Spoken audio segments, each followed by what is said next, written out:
Imagine having a $3 trillion war chest, enough to buy Apple, Google, and Tesla, and still have money left over. That's the kind of power we're talking about when we look at the sovereign wealth funds of the Gulf. These aren't just investment vehicles. They're the financial engines of entire nations. And quietly, they're shaping the future of the global economy. Welcome to Desert Billionaires. Today, we're diving deep into the mysterious world of Gulf sovereign wealth funds and how they're turning oil money into lasting global dominance. Let's start with the basics. What is a sovereign wealth fund?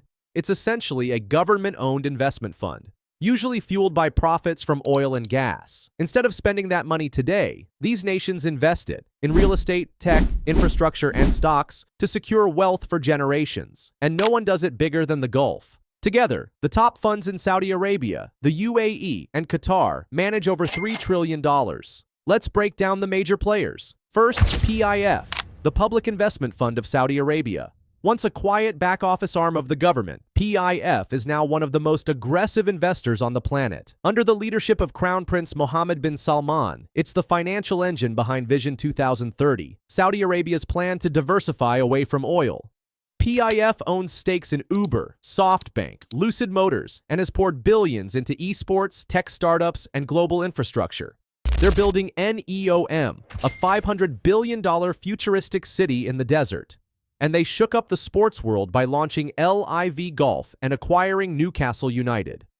Next up, Mubadala, from the United Arab Emirates. Based in Abu Dhabi, Mubadala manages over $300 billion. But unlike PIF's flashy investments, Mubadala plays the long game. They've invested in semiconductor giants like Global Foundries, healthcare systems in Europe, and renewable energy through Masdar. They also hold strategic stakes in aerospace, satellites, biotech, and clean tech. Mubadala isn't just investing for profit, they're building industrial and technological leadership for the Emirates. Then there's QIA, the Qatar Investment Authority. It might be the most globalized of the three. QIA has turned Qatar's gas riches into a sprawling portfolio of luxury hotels, skyscrapers, and blue-chip companies. They own Harrods in London, parts of Heathrow Airport, Volkswagen, and even major Manhattan real estate. And through Qatar Sports Investments, they own Paris Saint-Germain, turning it into a football empire. QIA uses capital as a tool of diplomacy, branding, and soft power. But here's what's truly fascinating. These funds are no longer just about securing returns. They're about geopolitical positioning. They invest in strategic technologies. They fund massive infrastructure projects across Asia and Africa.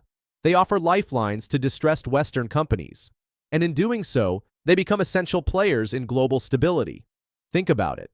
When oil demand drops or markets crash, these funds become the safety net. They're the new central banks of the future, not printing money, but controlling capital flows through trillions in global assets. The Gulf is betting big on a post-oil world, and these sovereign funds are the vehicle. They're building influence, not just with oil contracts, but with capital, quietly buying board seats, owning pieces of the world's biggest companies, and shaping which industries will thrive in the decades to come. What used to be petrodollars is now institutional power. So the next time you see a glitzy hotel opening in London, a new solar farm in Africa, or a major merger in Silicon Valley, don't be surprised if you find PIF, Mubadala, or QIA behind the scenes. This is the new world order, built not by armies or empires, but by sovereign funds with trillion-dollar checkbooks. This is Desert Billionaires. Hit like, subscribe, and stay tuned for more stories of power, wealth, and influence.